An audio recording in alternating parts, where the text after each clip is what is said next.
वैसे तो इंडिया में ब्रिज की कोई कमी नहीं है, लेकिन जब बात आती है भारत की सबसे खूबसूरत ब्रिज की, तब बेशक वो हावड़ा ब्रिज ही होगा, क्योंकि खूबसूरती के मामले में ये पुल बाकियों से कई अलग और अनोखा है। इसीलिए अगर किसी इंडियन सिनेमा में ब्रिज दिखाना हो तो हावड़ा ब्रिज का नाम सबसे पहले नंबर पर आता है। लेकिन क्या आपको पता है कि हावड़ा ब्रिज के नीचे क्यों एक भी पिलर नहीं है? और क्या आपको पता है कि जिसे हम सब हावड़ा ब्रिज के नाम से जानते हैं, उसका असली नाम तो कभी हावड़ा ब्रिज था ही नहीं। इसीलिए अगर आपको इन सारे चीजों के बारे में जानना है तो आज की इस वीडियो को बिल्कुल अंत तक देखते रहना, क्योंकि आज की इस वीडियो में हम हावड़ा ब्रिज के कुछ ऐसे फैक्ट्स के बारे में जानने वाले हैं जो आज तक आपको किसी ने नहीं बताया होगा। नंबर 5, हावड़ा ब्रिज दुनिया का पहला ऐसा ब्रिज है जिसके ओपनिंग में कोई भी उद्घाटन समारोह नहीं किया गया था, क्योंकि उस समय सेकेंड वर्ल्ड वॉर चल रहा था, जिस वजह से अगर किसी भी प्रकार के इनॉग्रेशन पार्टी रखा जाता तो ये बहुत ही बड़ा बेवकूफी साबित हो सकता था। और ताज्जुब की बात तो यह है कि इस वर्ल्ड वॉर के चलते जापान ने इस ब्रिज को मिसाइल से उड़ा देने की भी कोशिश की थी,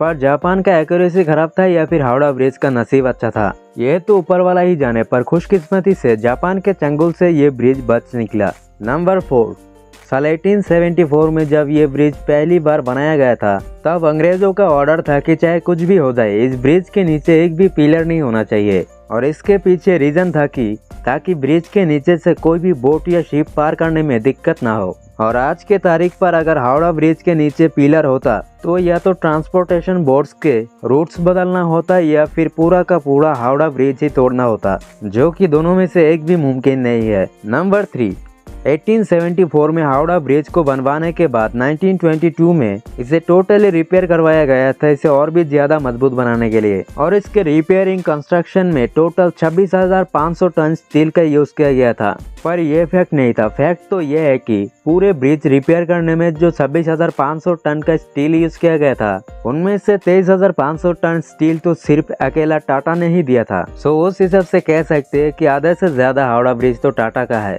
नंबर 2, हावड़ा ब्रिज का नाम कभी हावड़ा ब्रिज था ही नहीं, बल्कि 1965 के 14 जून में इस ब्रिज का पहला ऑफिशियल नाम रखा गया था कविगुरु रविंद्रनाथ टैगोर जी के नाम पर, रविंद्र सेतु। पर जनता इसे कभी भी रविंद्र सेतु कहकर नहीं बुलाते थे, बल्कि उन्होंने तो हावड़ा ब्रिज नाम ही सही समझा। मैं भी इसके पीछे रीजन हो सकता है कि लोकल सिटीजन्स ने इतने बड़े महान आदमी का नाम ऐसे चीजों पे नहीं रखना चाहते थे जिसमें आने वाले जनरेशन विमल खा के थूके। वेल, इस बारे में आपका क्या राय है? नंबर 1, कहावत है कि जिस ब्रिटिश कंपनी ने हावड़ा ब्रिज को बनाया था, उस कंपनी ने हावड़ा ब्रिज के किसी सीक्रेट पार्ट पर एक ताला लगा कर रखा है, जिसका चाबी उन लोगों ने कभी भी भारत सरकार को सौंपा ही नहीं, और वो चाबी अभी भी उन्हीं के पास है, जिससे पूरा का पूरा हावड़ा ब्रिज गिराया जा सकता है। पर इस कहावत के पीछे सच्चाई कितनी दूर तक है ये रैंडम भाई तो छोड़ो, किसी को नहीं पता। हावड़ा ब्रिज के बारे में ऐसे और एक मिथ है कि हावड़ा ब्रिज को एक बार रात के 12 बजे और एक बार दिन के 12 बजे बंद कर दिया जाता है, क्योंकि किसी ने हावड़ा के कंजर्वेशन टीम को कहा था कि ये ब्रिज 12 बजे को टूट कर गिर जाएगा, पर उसने ये नहीं बताया था कि दिन के 12 बजे गिरेगा या फिर रात को।